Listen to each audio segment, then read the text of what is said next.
नमस्कार दोस्तों, स्वागत है आपका स्टडी बोर्ड के यूट्यूब चैनल पर। आज हम पढ़ने वाले हैं जैन धर्म या जैनिज्म के बारे में। दोस्तों, जैन धर्म के रिलेटेड जो भी क्वेश्चन हाल ही के एग्जाम में पूछे गए हैं वो एमसीक्यूज और उनसे रिलेटेड थ्योरी आज की क्लास के अंदर हम कवर करेंगे। दोस्तों, सबसे पहला क्वेश्चन है, भगवान महावीर की माता कौन थी? तो दोस्तों, इस क्वेश्चन का सही आंसर है त्रिशला। भगवान महावीर की माता का नाम था त्रिशला। त्रिशला देवी प्रियकारिणी या त्रिशला माता जैन धर्म के 24वें तीर्थकर यानी भगवान महावीर की माँ और वर्तमान बिहार, जो अभी वर्तमान का बिहार है, पहले कुंडग्राम हुआ करते थे, वहाँ के जैन सम्राट सिद्धार्थ की पत्नी थी। मतलब जो त्रिशला थी सिद्धार्थ की पत्नी थी। मतलब भगवान महावीर के माता पिता का नाम था त्रिशला और सिद्धार्थ। ठीक है, इनका जन्म हुआ था वर्तमान का बिहार और तत्कालीन कुंडग्राम, और जन्म हुआ था ईसा मसीह के लगभग 600 साल पहले। तो 599 ईसा पूर्व में वैशाली बिहार के पास कुंडग्राम में भगवान महावीर का जन्म हुआ है। नेक्स्ट क्वेश्चन है दोस्तों, निम्नलिखित में से इसे जैन मंदिर के शहर के रूप में जाना जाता है? तो दोस्तों, जो गिरनार है, गिरनार को जैन मंदिर के शहर के रूप में जाना जाता है। गिरनार जैन मंदिर जैन धर्म समूह मंदिर भारत के गुजरात के जूनागढ़ शहर के पास एक गिरनार की पहाड़ियां वहां पर स्थित है। मतलब गुजरात के जूनागढ़ जो जिला, वहाँ पे गिरनार की पहाड़ियों के ऊपर ये मंदिर यहाँ बने हैं। यहाँ पे दिगंबर और श्वेतांबर दोनों शाखाओं के मंदिर, पवित्र मंदिर यहाँ पे देखने को मिलते हैं। तो गिरनार को जैन मंदिरों का शहर कहा जाता है, जो गुजरात के जूनागढ़ जिले में स्थित है। अगला क्वेश्चन है, जैन धर्म का प्रथम वास्तविक संस्थापक किसे माना जाता है? तो दोस्तों, जैन धर्म का जो प्रथम वास्तविक संस्थापक जो माना जाता है उनको है ऋषभदेव। भगवान महावीर से कंफ्यूज करता है क्वेश्चन, पर जो वास्तविक संस्थापक है वो है ऋषभदेव। ऋषभदेव जी को ये वास्तविक संस्थापक मानते हैं। ऋषभदेव को जैन धर्म का प्रथम वास्तविक संस्थापक माना जाता है। वे जैन धर्म के पहले तीर्थकर थे। देखो, महावीर थे वो 24वें तीर्थकर थे, ठीक है, पार्श्वनाथ 23वें। तो पहले जो तीर्थकर थे वो थे ऋषभदेव, और लाखों साल तक ये जीवित रहे। जो ऋषभदेव थे इनका माना जाता है कि लाखों साल तक ये जीवित भी रहे। ठीक है, और अंतिम जो 24वां तीर्थकर माना जाता है उनको माना जाता है भगवान महावीर। अगला क्वेश्चन है, ऋषभनाथ को आदि ब्रह्मा क्यों कहा जाता है? दोस्तों, ऋषभनाथ को आदि ब्रह्मा माना इसलिए जाता है कि सबसे पहले मोक्ष का मार्ग इन्होंने बताया था, तो इसके कारण इनको आदि ब्रह्मा माना जाता है। भगवान ऋषभदेव, जिन्हें भगवान आदिनाथ के नाम से भी जाना जाता है, वर्तमान समय चक्र के सबसे पहले जैन तीर्थ करते हैं। ठीक है, मतलब जो वर्तमान समय चक्र है जैनों के अनुसार, इनके सबसे पहले जैन तीर्थ करते हैं। ठीक है, वे सभ्यता विकसित होने से पहले से यहाँ रहते हैं, ऐसा माना जाता है जैनियों की तरफ से कि सभ्यता विकसित होने से पहले ये धरती पर है। इस कारण उनका नाम आदिनाथ या मूल निवासी पड़ा है, तो इनका आदि ब्रह्मा भी कहा जाता है। अगला है, कितने वर्षों के अभ्यास के बाद शंभुनाथ ने केवल्य ज्ञान प्राप्त किया और धर्म तीर्थ का गठन किया? यहाँ पे एक संत है, संत शंभुनाथ। इन्होंने 14 वर्ष तक यहाँ पे कठिन तपस्या की, यहाँ से केवल्य ज्ञान प्राप्त किया और धर्म तीर्थ का यहाँ पे गठन किया था। शंभुनाथ, जिन्हें भगवान शंभुनाथ के रूप में जाना जाता है, ये तीसरे जैन तीर्थ करते हैं। देखिए, पहले जो वास्तविक संस्थापक थे वो ऋषभदेव थे। ठीक है, तो दूसरे जो यहाँ पे बात की जाती है, तीसरे जो यहाँ पे बात की जाती है वो है भगवान शंभुनाथ।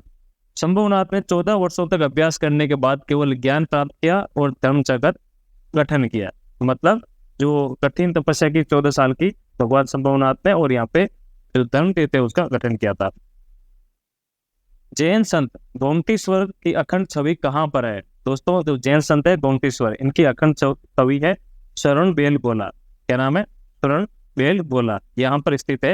ये जो जगह है, गोमतेश्वर प्रतिमा जो इनकी नाम से है, 57 फीट ऊंची है, 917 मीटर ऊंची ये प्रतिमा है।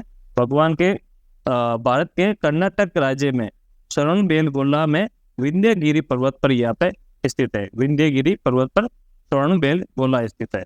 विंध्यगिरी पहाड़ी शरण बेल गोला की 2 पहाड़ियों में से एक है, दूसरा है चंद्रगिरी। ठीक है, तो ये जो गोमतेश्वर है, ठीक है, इसको गोमतेश्वर प्रतिमा कहा जाता है। देखो, भगवान की मूर्ति को मूर्ति नहीं प्रतिमा कहते हैं, तो प्रतिमा जो है ये लगभग 17 मीटर ऊंची है गोमतेश्वर संत की, शरण बेल गोला में।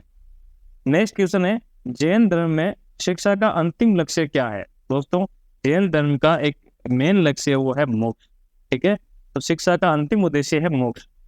जैन धर्म में मोक्ष को सर्वोच्च या सर्वोत्तम उद्देश्य माना है, जिसे प्राप्त करने के लिए एक आत्मा को प्रयास करना चाहिए। मतलब इनका मानना है कि जो भी आत्मा है उनको मोक्ष की प्राप्ति के लिए तो वास्तविक उद्देश्य है उसकी प्राप्ति के लिए हमें प्रयासरत होना चाहिए।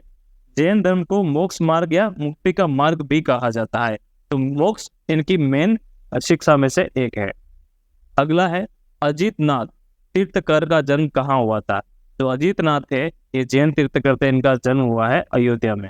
अजितनाथ जैन धर्म के अनुसार वर्तमान युग, जैनिज्म वर्तमान युग को अलग मानते हैं। अवसर्पिणी मतलब इसका जो आधा समय चक्र है उसके दूसरे तीर्थकर मानते हैं। पहले ऋषभदेव, दूसरे अजितनाथ, तीसरे अभी हमने बात की थी। इनका जन्म इक्ष्वाकु वंश में राजा जीत शत्रु और रानी विजया के घर में अयोध्या में हुआ था। ठीक है, तो जीत शत्रु और रानी विजया के पुत्र थे अजितनाथ, जिनका जन्म अयोध्या में हुआ था, और ये दूसरे तीर्थकर थे। ठीक है, और तीसरे तीर्थकर की जो हमें अभी बात की थी उनका नाम है संभवनाथ। अगला क्वेश्चन है अभिनंदन नाथ तीर्थकर का जन्म किस वंश में हुआ था। तो दोस्तों अभिनंदन जो नाथ है इनका जन्म हुआ था इक्ष्वाकु वंश में। देखो अभिनंदन नाथ या अभिनंदन स्वामी वर्तमान युग अवसर्पिणी मतलब आधा धर्म चक्र जो मानते हैं, ये आधा समय चक्र, ये चौथे तीर्थकर ये मानते हैं। कहा जाता है अभिनंदन नाथ लगभग 50 वर्षों तक, ये 50 लाख वर्षों तक यहाँ पर जीवित रहे। इनका जन्म इक्ष्वाकु वंश में अयोध्या में राजा संवर राजा और रानी सिद्धार्थ के यहाँ पे हुआ है। इनका जन्म अयोध्या के अंदर, ठीक है, इक्ष्वाकु वंश के अंदर। अगला क्वेश्चन है दोस्तों जैन धर्म के 24वें तीर्थकर वर्धमान महावीर का जन्म कहाँ और मृत्यु कहाँ पर हुई। तो दोस्तों इनका जन्म हुआ है कुंडग्राम जो वर्तमान बिहार है, और उनकी मृत्यु हुई है पावापुरी में। देखो महावीर संस्कृत में मतलब इसका महान नायक का वर्तमान के नाम से भी जाना जाता है, और ईसा मसीह से लगभग 600 साल पहले ये पैदा हुए थे। ठीक है, और कुंडग्राम के अंदर इनका जन्म आता है, मतलब प्रारंभिक जो पारंपरिक डेटिंग है उनके अनुसार लगभग 600 साल पहले पैदा हुआ थे ईसा मसीह से। ठीक है, मृत्यु 527 में और पावापुरी में इनकी मृत्यु हुई थी। वर्धमान की उपाधि 24वें तीर्थकर में से अंतिम है, इसलिए इनको वर्धमान की यहाँ पे उपाधि मिली है। जैनियों द्वारा अपनी पवित्र पुस्तकों के लिए प्रयुक्त एक सामूहिक शब्द है, कौन सा दोस्तों। जैनी अपनी पवित्र पुस्तकों को कहते हैं अंगम या आंगम। ठीक है, तो अंगम इसका सही आंसर है। अंगम या अगस्त, जिसे आगम के नाम से भी जाना जाता है, तीर्थकर के प्रवचन पर आधारित 45 पवित्र जैन ग्रंथ है। कितने? 45 पवित्र जैन ग्रंथ है जिनको आगम कहा जाता है। अगला क्वेश्चन है दोस्तों जैन साहित्य में किस तीर्थकर को प्रजापति, आदि ब्रह्मा, आदिनाथ के नाम से भी जाना जाता है। तो दोस्तों इसका सही आंसर है तो ऋषभनाथ है, उनको प्रजापति, आदि ब्रह्मा और आदिनाथ के नाम से भी जाना जाता है। ऋषभनाथ जैन धर्म के पहले तीर्थकर या फोर्ड के निर्माता है। जैन ब्रह्मांड विज्ञान के वर्तमान आद्य चक्र, ठीक है, 24 शिक्षकों में से सबसे पहले शिक्षक थे, उनको फोर्ड निर्माता कहा जाता है। ठीक है, तो फोर्ड निर्माता कौन है? वो है ऋषभनाथ।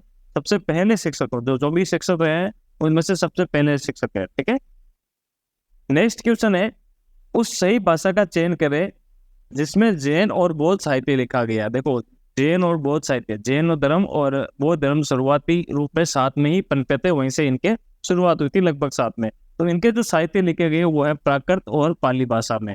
इनके साहित्य लगभग सेम ही मिलते जुलते हैं, उनके विचार भी लगभग है सेम ही है, पर यहाँ पे कई जगह इनके विचारों में काफी वाइड डिफरेंस पाया जाता है, इसलिए अलग अलग धर्म है।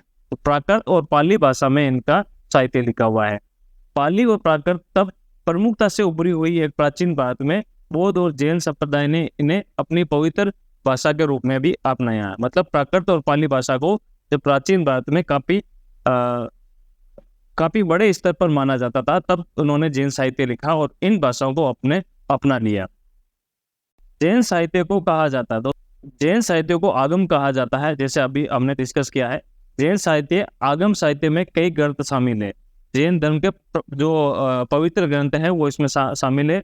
अर्धमागधी प्राकृत भाषा में लिखे गए जो भी हमने डिस्कस किया है। गैर आगम साहित्य, देखो एक है आगम साहित्य जिसके अंदर सारे पवित्र ग्रंथ लिखे हैं, एक है गैर आगम साहित्य है आगम साहित्य की टिप्पणियां या व्याख्याएं और तपस्वियों के विद्वानों द्वारा संकलित एक स्वतंत्र कार्य है जो आगम से अलग है। मतलब जो आगम से अलग है उसको कहते हैं गैर आगम, उसके अंदर टिप्पणियां लिखी हुई है आगम के ऊपर। ठीक है, और जो अलग अलग विद्वान पैदा हुए, तपस्वी पैदा हुए, उन्होंने गैर आगम के अंदर अपनी सारी चीजें लिखी है। अगला क्वेश्चन है उस शासक का नाम बताइए जिसका संरक्षण जैन धर्म को प्राप्त हुआ। दोस्तों जो उड़ीसा के शासक थे खारवेल। खारवेल ने यहाँ पे जैनों को काफी हद तक यहाँ पे संरक्षण दिया। तो खारवेल ने जैन धर्म का पालन किया और जैन धर्म का बहुत ज्यादा प्रचार प्रसार किया। उड़ीसा के खंडगिरी और उदयगिरी की गुफाओं में यहाँ पे इनकी कृतियां बहुत प्रसिद्ध है, जैन धर्म की खारवेल के द्वारा लिखी हुई। अगला क्वेश्चन है दोस्तों, निम्नलिखित में से किस शासक ने जैन धर्म को अपनाया? तो दोस्तों मरने से पहले चंद्रगुप्त मौर्य ने यहाँ पे जैन धर्म अपना लिया था। तो चंद्रगुप्त मौर्य ने अपने जीवन के अंत में जैन धर्म अपना लिया और अपने बेटे बिंदुसार इनका बेटा था और अशोक इसका पोता था। चंद्रगुप्त मौर्य ने अंतिम समय में बिंदुसार को सत्ता सौंप दी और जैन धर्म अपना लिया। अगला क्वेश्चन दोस्तों, वर्धमान महावीर को किस नाम से जाना जाता है? तो दोस्तों वर्धमान महावीर को जिन नाम से भी जाना जाता है। तो इसका आंसर है जिन। जो भगवान महावीर, उन्होंने जो कामुक सुख है, जो शारीरिक कामुक सुख है, उनके प्रलोभन, उन पर सारी विजय प्राप्त करनी थी। इसलिए जिस धर्म को उन्होंने आकार दिया, अपने पूर्ववर्तियों की शिक्षाओं से प्रचारित भी किया और अपना जो जैन धर्म है उसका नाम जैन धर्म रखा है। ठीक है, तो कुल मिला के भगवान महावीर को जिन नाम से भी जाना जाता है।